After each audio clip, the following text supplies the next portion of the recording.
बाकी रुक जाओ सर, बाकी 4 बंदे सिर्फ सेट करो, बाकी रुक जाओ, मुझे स्पाई भी कर लेते हो।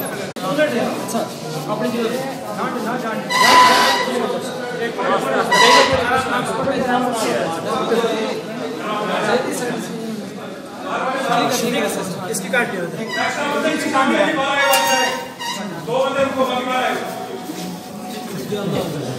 मैं डिप्टी पे था, मैं रिपोर्ट दे रहा था साइड से होके, उधर ही आके फायर गिरा। कितने बजे फायर? 3:30 से चालू है सर।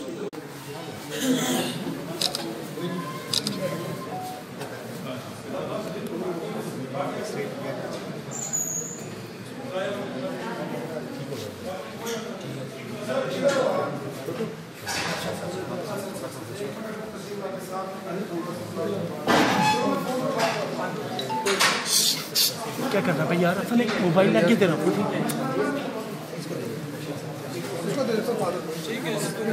यार, क्या करना भाई, ओ क्या करना भाई यार, तू क्यों मैं बंद करा, मैं अपनी चलनी भी दूसरा मेरी गल असली उठता हूँ भाई, बुजुर्ग भी है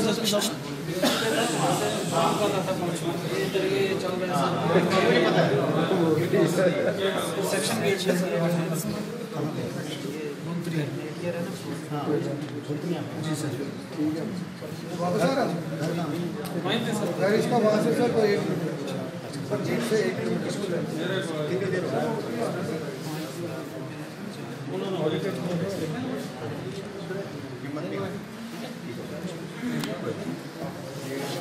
आज जो सीज़फायर वायलेशन हुआ शाहपुर एरिया में, वो कोई 4:30 बजे के करीब शुरू हुआ था और 6:30 बजे हमें इंफॉर्मेशन मिली कि हमारा एक SPO सादिक शाह, जो कि एग्ज़िट गेट पे वहाँ लोअर गुंथरिया में है, उसको कोई इंजरी आई है। तो जब उसको यहाँ हॉस्पिटल में लाया गया तो एक्सरे वगैरह कराया और डॉक्टर्स ने एग्जामिन किया है। अभी तो उसकी कंडीशन जो है वो स्टेबल है, डॉक्टर जो बता रहे हैं, और he is stable in hospital और ही इज़ अंडर ट्रीटमेंट। लोगों नहीं, अभी तक कोई इस तरह की इन्फॉर्मेशन अभी नहीं आई। अभी जो है दी गई है, और अभी के लिए इसके अलावा जो भी एज पर नॉर्म्स जो भी उनको जो भी रिलीफ का केस बनता है वो उसको जल्द ही प्रोसेस करकर वो भी इमदाद प्रोवाइड कराएगी। मौलाना साहब बताएंगे, आज जो ये पाकिस्तान की तरफ से एक मतलब फिर फायर की खिलाफवर्जी की गई है, तो क्या कहें?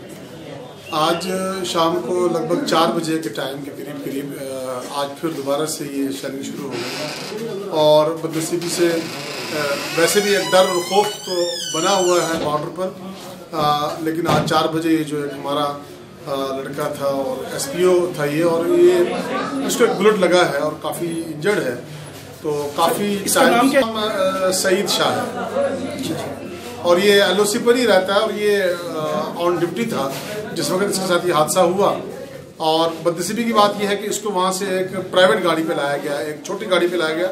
हम बार बार ये डिमांड करते रहे हैं, जो एम्बुलेंस वहाँ पर है वो भी ना होने के बराबर है, उसका ड्राइवर अवेलेबल नहीं होता, वो गाड़ी अवेलेबल नहीं होती, और हम बार बार इससे पहले भी काफ़ी फोरम पर बात करते रहे हैं कि वहाँ पर एम्बुलेंसेस का होना बहुत ज़रूरी है। अब उसके लिए जो टर्म्स कंडीशंस हैं कि वहाँ पर PSC हो, वो लेंथी प्रोसेस में हम पड़ जाते हैं। प्लीज़ हम चाहते हैं, ये गुत्रिया मंदार का,